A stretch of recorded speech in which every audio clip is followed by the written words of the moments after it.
നമസ്കാരം, ജന്മഭൂമിയിലേക്ക് സ്വാഗതം. വാർത്തകൾ ചുരുക്കത്തിൽ. സംസ്ഥാനത്തെ സെൻസസ് നടപടികൾ ഇന്ന് ആരംഭിക്കും. ജൂലൈ 1 മുതൽ 30 വരെയാണ് വീടുകളിലെത്തി കണക്കെടുക്കുക. ജാതി തിരിച്ചുള്ള കണക്കെടുപ്പാണ് ഇത്തവണ പ്രത്യേകത. ഡിജിറ്റൽ കണക്കെടുപ്പ് നടത്തുന്നത് സെൻസസ് സ്റ്റേറ്റ് നോഡൽ ഓഫീസറും പൊതുഭരണ വകുപ്പ് സെക്രട്ടറിയുമായ കെ ബിജു വാർത്താസമ്മേളനത്തിൽ അറിയിച്ചു. 2011 മുൻപ് സെൻസസ് നടന്നത്. ആദ്യഘട്ടത്തിൽ സെൽഫ് എന്യൂമറേഷനും വീടുകളുടെ അടിസ്ഥാനത്തിൽ ജനങ്ങളുടെ കണക്കും എടുക്കും. രണ്ടാം ഘട്ടത്തിൽ തൊഴിൽ, ജാതി തുടങ്ങിയ മറ്റു വിവരങ്ങൾ എടുക്കും. അടുത്ത വർഷം മാർച്ചിൽ സെൻസസ് പൂർത്തിയാക്കും. തിരുവിതാംകൂർ ദേവസ്വം ബോർഡ് ക്ഷേത്രങ്ങളിൽ നിർണായക അഡ്മിനിസ്ട്രേറ്റീവ് ഓഫീസർ തസ്തികകളിലടക്കം ശബരിമല സ്വർണ്ണക്കൊള്ള കേസിൽ SIT ചോദ്യം ചെയ്തവരെയും പണാപഹരണം നടത്തിയവരെയും ഉൾപ്പെടെ നിയമിച്ചു. മാനദണ്ഡങ്ങളും ചട്ടങ്ങളും ലംഘിച്ച് തയ്യാറാക്കിയ സ്ഥലം മാറ്റ പട്ടിക ബോർഡ് പ്രസിഡന്റും ഒരംഗവും എതിർത്തിരുന്നു. എന്നാൽ മറ്റൊരംഗം ഈ പട്ടിക പുറത്തിറക്കണമെന്ന് വാശി പിടിച്ചു. ബോർഡിന്റെ 8 മഹാക്ഷേത്രങ്ങളിലേക്കുള്ള നിയമനത്തിന് മാത്രമേ വിജിലൻസ് ക്ലിയറൻസ് നിർബന്ധമാക്കിയിട്ടുള്ളൂ. ബാക്കിയുള്ള മേജർ ക്ഷേത്രങ്ങളിൽ അതില്ലാതെയാണ് നിയമനം. ഇതിലാണ് സ്വർണ്ണക്കൊള്ള കേസിൽ SIT ചോദ്യം ചെയ്ത ഉദ്യോഗസ്ഥർ, ലക്ഷക്കണക്കിന് രൂപയുടെ പണാപഹരണം നടത്തിയ ജീവനക്കാരൻ, ഗ്രൂപ്പിൽ ജോലി ചെയ്തിട്ടില്ലാത്തവർ, വളരെ ജൂനിയർ ആയിട്ടുള്ളവർ എന്നിവരെ അടക്കം നിയമിച്ചത്. ഇത് വിവാദമായതോടെ തിരുവിതാംകൂർ ദേവസ്വം ബോർഡിലെ നിയമനങ്ങളും സ്ഥലം മാറ്റങ്ങളും പുനഃപരിശോധിക്കുമെന്ന് അറിയുന്നു. അസിസ്റ്റന്റ് കമ്മീഷണർ തസ്തികയിലേക്ക് നടന്ന സ്ഥലം മാറ്റം ഇന്ന് നടക്കുന്ന ദേവസ്വം ബോർഡ് യോഗത്തിൽ ചർച്ച ചെയ്യും. സ്ഥലം മാറ്റത്തിൽ അതൃപ്തി പ്രകടിപ്പിച്ച ദേവസ്വം മന്ത്രി കെ മുരളീധരൻ ബോർഡ് പ്രസിഡന്റിന് കത്ത് നൽകിയിരുന്നു. സംസ്ഥാനത്ത് ആശങ്കയായി ഷിഗല്ല വ്യാപനം തുടരുന്നതിനിടെ തൃശൂരിലും ഷിഗല്ല രോഗബാധയെ തുടർന്ന് ഒരാൾ മരിച്ചു. മാപ്രാണം സ്വദേശിയാണ് മരിച്ചത്. തൃശൂർ മെഡിക്കൽ കോളേജിലെ പോസ്റ്റ്മോർട്ടത്തിലാണ് ഷിഗല്ല ബാധ സ്ഥിരീകരിച്ചത്. കൊടകരയിലെ ആശുപത്രിയിൽ ചികിത്സയിലിരിക്കവെയാണ് മരണം സംഭവിച്ചത്. ഷിഗല്ല ബാധയെ തുടർന്ന് കോഴിക്കോട് മെഡിക്കൽ കോളേജിലെ മാതൃശിശു കേന്ദ്രത്തിൽ ചികിത്സയിലായിരുന്ന മലപ്പുറം കോഡൂർ സ്വദേശി ആർജവാണ് ഇന്നലെ പുലർച്ചെ മരിച്ചത്. ശബരിമലയിലെ കോടികളുടെ സ്വർണ്ണക്കൊള്ള കേസിൽ പ്രതിയായിട്ട് മുതിർന്ന നേതാവ് A. പത്മകുമാറിനെ സംരക്ഷിക്കുന്ന നിലപാടിൽ ഉറച്ചുനിന്ന് CPM. പാർട്ടിയെയും സർക്കാരിനെയും പ്രതിസന്ധിയിലാക്കിയ സ്വർണ്ണക്കൊള്ള കേസിലെ പ്രതിക്കെതിരെ കടുത്ത നടപടി ഉണ്ടാകുമെന്ന് പ്രതീക്ഷിച്ചിരുന്നുവെങ്കിലും വെറും ഒരു സസ്പെൻഷനിൽ നടപടി ഒതുക്കി പത്മകുമാറിനെ പാർട്ടി സുരക്ഷിതനാക്കുകയായിരുന്നു. പത്തനംതിട്ട ജില്ലാ കമ്മിറ്റി രൂപീകരണം മുതൽ അതിലെ സജീവ അംഗമായ പത്മകുമാറിനെതിരെ എന്ത് നടപടി വേണമെന്ന് നിശ്ചയിക്കാൻ ചേർന്ന ജില്ലാ കമ്മിറ്റി യോഗത്തിന് പിന്നാലെയാണ് ഈ നാടകീയ തീരുമാനം പുറത്തുവന്നത്. 88 വർഷം പിന്നിട്ട സംസ്ഥാനത്തെ ട്രാൻസ്പോർട്ട് ബസ് സർവീസിൽ ആദ്യമായാണ് വനിതകൾക്ക് സൗജന്യ യാത്ര ലഭിക്കുന്നത്. വാദ്യമേളങ്ങൾ മുഴക്കിയും മധുരം വിളമ്പിയും UDF പ്രവർത്തകരും അനുഭാവികളും സൗജന്യ യാത്രയെ വരവേറ്റു. പിന്നാലെ സ്ത്രീകൾക്കും ട്രാൻസ്ജെൻഡർ വിഭാഗക്കാർക്കും സൗജന്യ യാത്ര നൽകുന്ന പ്രിയദർശിനി പദ്ധതിക്കെതിരെ ഹൈക്കോടതിയിൽ പൊതുതാൽപര്യ ഹർജി. ഏകപക്ഷീയവും വിവേചനപരവുമായ പദ്ധതി ഭരണഘടനാ വിരുദ്ധമാണെന്ന് പ്രഖ്യാപിച്ച് റദ്ദാക്കണമെന്നാണ് ഹർജിയിലെ പ്രധാന ആവശ്യം. എറണാകുളം തമ്മനം സ്വദേശിയായ മുഹമ്മദ് ഫിർദൌസ് ആണ് കോടതിയെ സമീപിച്ചിരിക്കുന്നത്. പൊതുജനങ്ങളുടെ നികുതി പണം ഉപയോഗിച്ച് ഭരണഘടനാ വിരുദ്ധമായി നടപ്പിലാക്കുന്ന പദ്ധതി റദ്ദാക്കണമെന്നും കേസ് തീർപ്പാകുന്നതുവരെ പദ്ധതിയുടെ തുടർ നടപടികൾ സ്റ്റേ ചെയ്യണമെന്നുമാണ് ഹർജിയിലെ ആവശ്യം. BJP മധ്യമേഖലാ പ്രസിഡന്റ് N. ഹരിയെ റബ്ബർ ബോർഡ് ചെയർമാനായി നിയമിച്ചു. 18 മാസത്തിന് ശേഷമാണ് റബ്ബർ ബോർഡിന് സ്ഥിരം ചെയർമാനെ നിയമിക്കുന്നത്. ചെയർമാൻ സ്ഥാനത്ത് നിന്ന് ഡോക്ടർ സവാർ ധനാനിയ ഒഴിഞ്ഞ ശേഷം വാണിജ്യ മന്ത്രാലയം സെക്രട്ടറിമാർക്ക് ചെയർമാന്റെ ചുമതല നൽകി വരികയായിരുന്നു. ഇതുമായി ബന്ധപ്പെട്ട് കേന്ദ്ര സർക്കാർ ഔദ്യോഗികമായി ഉത്തരവിറക്കി. 2026 ജൂൺ 10 മുതൽ 3 വർഷത്തേക്കാണ് നിയമനം. കോട്ടയം പള്ളിക്കത്തോട് സ്വദേശിയായ ഹരി BJP കോട്ടയം ജില്ലാ പ്രസിഡന്റായും പ്രവർത്തിച്ചിട്ടുണ്ട്. നിലവിൽ ബോർഡ് അംഗമായിരുന്നു. കേന്ദ്ര ഗവൺമെന്റിന്റെ വാണിജ്യ വ്യവസായ മന്ത്രാലയത്തിന്റെ ഭരണ നിയന്ത്രണത്തിന് കീഴിലുള്ള ബോർഡിന്റെ ആസ്ഥാനം കോട്ടയത്താണ്. തന്റെ പേരിൽ വന്ന വ്യാജ വാർത്തയെക്കുറിച്ച് പൊട്ടിത്തെറിച്ച് MV ഗോവിന്ദൻ. മാധ്യമ റിപ്പോർട്ടുകൾക്കെതിരെയാണ് ഗോവിന്ദന്റെ പ്രതികരണം. CPMൽ ആര് നേതാവാകണം, എങ്ങനെ പ്രവർത്തിക്കണം എന്നൊക്കെ നിശ്ചയിക്കുന്നത് പാർട്ടിയാണ്, മാധ്യമങ്ങളല്ല എന്ന് ഗോവിന്ദൻ ഫേസ്ബുക്കിൽ കുറിച്ചു. മുസ്ലിം ലീഗ് മലപ്പുറം മണ്ഡലം പ്രസിഡന്റ് സയ്യിദ് റഷീദ് അലി ശിഹാബ് തങ്ങളും സംസ്ഥാന ജനറൽ സെക്രട്ടറി PMA സലാമും നേതൃത്വം നൽകുന്ന പ്രത്യേക മോണിറ്ററിംഗ് കമ്മിറ്റിയുടെ പ്രവർത്തനത്തിനെതിരെ പാർട്ടിക്കുള്ളിൽ അതൃപ്തി ശക്തമാകുന്നു. മന്ത്രിമാരുടെ പേഴ്സണൽ സ്റ്റാഫ് നിയമനങ്ങളും സർക്കാർ സ്ഥാപനങ്ങളിലേക്കുള്ള പാർട്ടി പിന്തുണയുള്ള നിയമനങ്ങൾക്കും ഏകപക്ഷീയമായി തീരുമാനിക്കുന്നുവെന്നാണ് ഒരു വിഭാഗം നേതാക്കളുടെ ആരോപണം. മന്ത്രിമാരുടെ പേഴ്സണൽ സ്റ്റാഫ് നിയമനങ്ങളുമായി ബന്ധപ്പെട്ട് ആരംഭിച്ച അതൃപ്തി സർക്കാർ പ്ലീഡർ നിയമനങ്ങളെ തുടർന്നാണ് കൂടുതൽ ശക്തമായത്. പകൽ ലഭിക്കുന്ന സോളാർ വൈദ്യുതി സംഭരിക്കാൻ ബ്രഹ്മപുരത്ത് ബാറ്ററി എനർജി സ്റ്റോറേജ് ബെസ് പദ്ധതി തുടങ്ങാൻ സംസ്ഥാന വൈദ്യുതി റെഗുലേറ്ററി കമ്മീഷന്റെ അനുമതി. സംസ്ഥാനത്തെ ഏറ്റവും വലിയ ബെസ് പദ്ധതിയാണിത്. 250 മെഗാവാട്ട് ശേഷിയുള്ള സ്റ്റോറേജ് സംവിധാനം ബ്രഹ്മപുരത്ത് പ്രവർത്തനം നിലച്ച ഡീസൽ നിലയത്തോടനുബന്ധിച്ചുള്ള 9 ഏക്കറിലാണ് ശ്രേയസ് സോട്ടക്സ് ഇൻഡസ്ട്രീസ് ലിമിറ്റഡുമായി താരിഫ് അധിഷ്ഠിത കരാറിൽ ഏർപ്പെടാൻ KSEBിക്ക് അനുമതി നൽകിയത്. വയനാട് വൈപ്പടിയിലെ വയോധികയുടെ കൊലപാതകത്തിലെ പ്രതി പിടിയിൽ. 17 വയസ്സുകാരനാണ് പിടിയിലായത്. മെയ് 24-നാണ് വൈപ്പടി സ്വദേശിനി 85 വയസ്സുകാരി ഫാത്തിമ കൊല്ലപ്പെട്ടത്. പണം ചോദിച്ചിട്ട് നൽകാത്തതിലുള്ള വിരോധത്താലാണ് കൊലപാതകമെന്ന് പോലീസ് പറയുന്നു. ക്രൂരമായി മർദ്ദിച്ച് വീടിന്റെ കിടപ്പുമുറിയിൽ വെച്ച് കഴുത്തിൽ വള്ളി ചുറ്റി കൊലപ്പെടുത്തുകയായിരുന്നു. 17 വയസ്സുകാരനെ ജുവനൈൽ ജസ്റ്റിസ് ബോർഡിന് മുന്നിൽ ഹാജരാക്കി. കൊലപാതകം നടന്ന് 22 ദിവസത്തിന് ശേഷമാണ് പ്രതിയെ പിടികൂടാൻ ആയത്.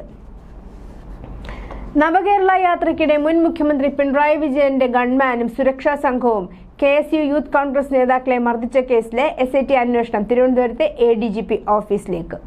ആദ്യഘട്ട അന്വേഷണം അട്ടിമറിക്കാൻ ADGP ഓഫീസ് കേന്ദ്രീകരിച്ച് നടത്തിയ ശ്രമങ്ങളുടെ കൂടുതൽ തെളിവുകൾ ശേഖരിക്കാനാണ് ലക്ഷ്യം.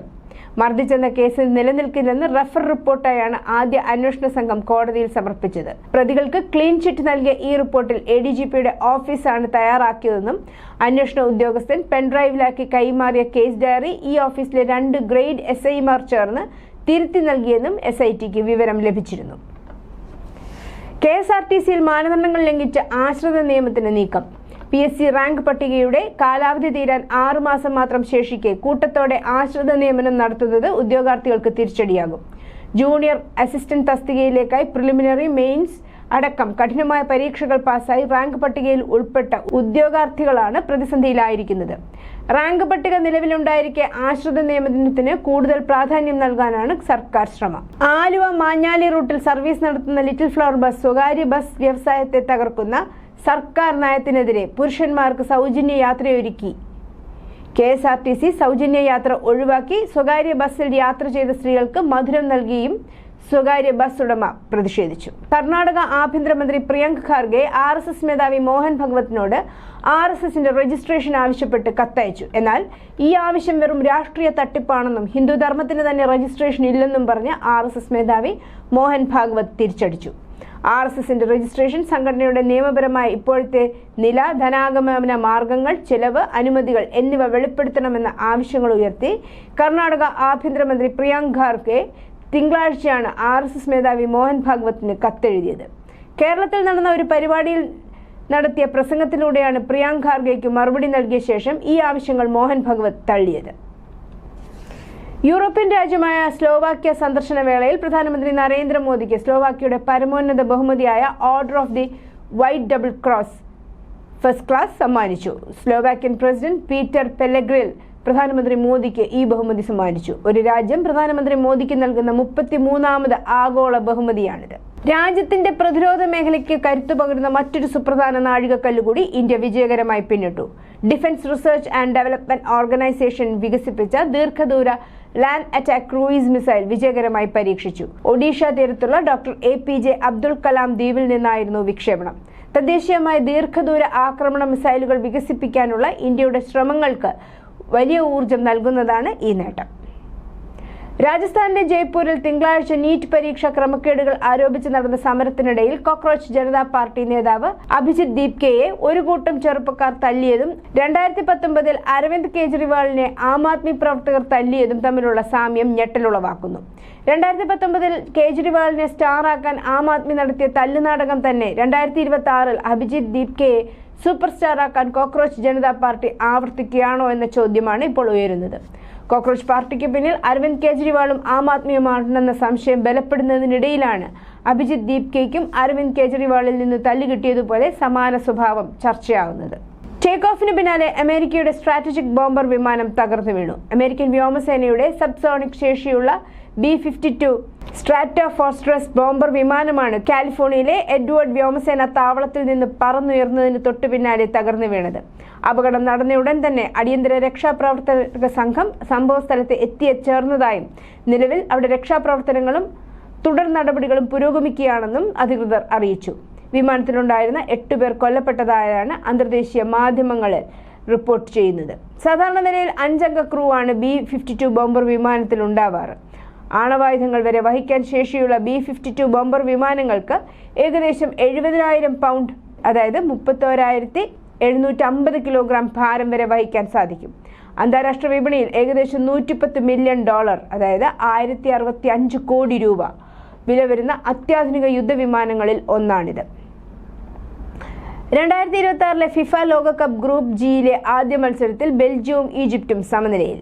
ഇരു ടീമുകളും മികച്ച പ്രകടനം കാഴ്ചവെച്ച് മത്സരത്തിൽ കളിയുടെ ആദ്യ പകുതിയിൽ എല്ലാവരെയും അമ്പരപ്പിച്ചുകൊണ്ട് ഈജിപ്റ്റാണ് ആദ്യം ലീഡെടുത്തത്. എന്നാൽ രണ്ടാം പകുതിയിൽ തന്ത്രപരമായ മാറ്റങ്ങളുമായി കളിക്കളത്തിലിറങ്ങിയ ബെൽജിയം മത്സരത്തിലേക്ക് ശക്തമായി തിരിച്ചുവരുന്ന കാഴ്ചയാണ് കാണാൻ സാധിച്ചത്. സ്ട്രൈക്കർ റൊമേലു ലുക്കാക്കുവിനെ കളത്തിലിറക്കിയത് ബെൽജിയത്തിന് ആക്രമണങ്ങൾ മൂർച്ച കൂട്ടി. കളിയുടെ 66-ാം മിനിറ്റിൽ ബെൽജിയം തങ്ങളുടെ സമനില ഗോൾ നേടി.